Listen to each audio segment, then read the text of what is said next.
Today I'm going to show you how to change the brine in the clean water chlorinator. So I have the chlorine powder crystals that they sell from the Clean Water Store. I have a bucket of clean, soft water that's already been through the sediment tank, carbon filter, and softener. I just grabbed that out of the tub, filled a clean 5-gallon bucket. That's what we're going to use to make our new brine.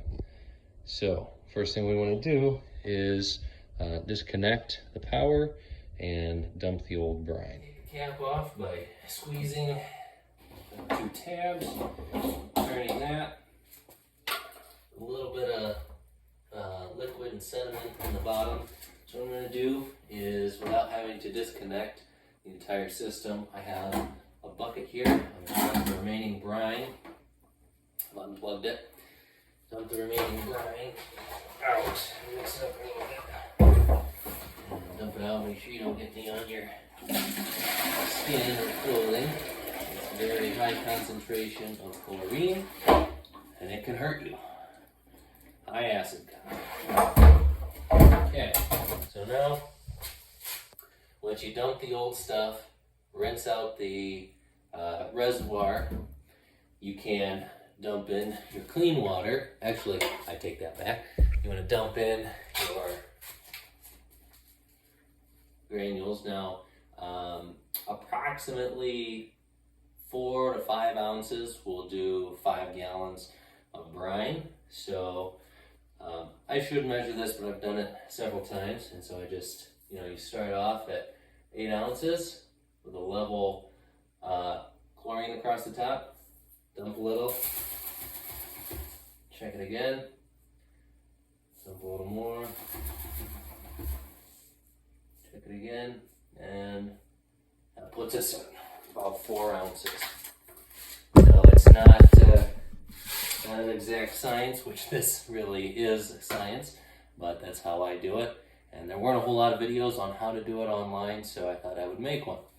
And it's been getting me by for the last couple years, so hopefully it works for you too if you use this. So then you dump in your clean water. You can use a funnel or just dump very carefully like I do.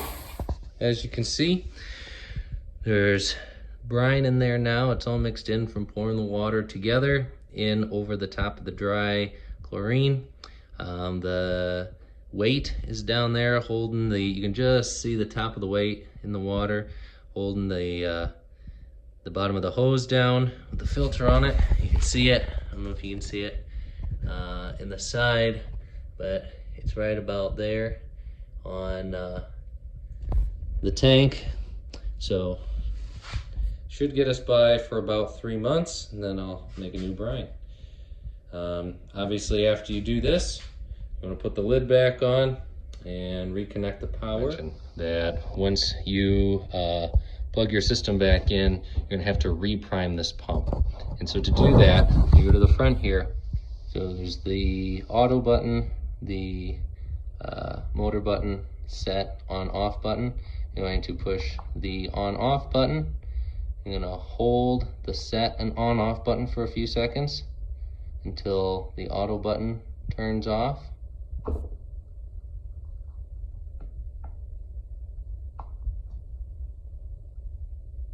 Or maybe it's just the set button, I'm sorry. It's just the set button.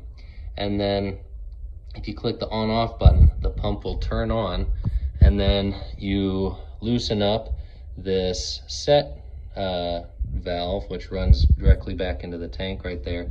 At first, it's going to sound a high-pitched kind of knocking noise, and then once it's primed, you'll hear the sound of the pump change to a deeper sound, and you'll see water start to come through that line. I'll show you what it looks like right here. So you push the on-off button, and you can see water, brine going through that line.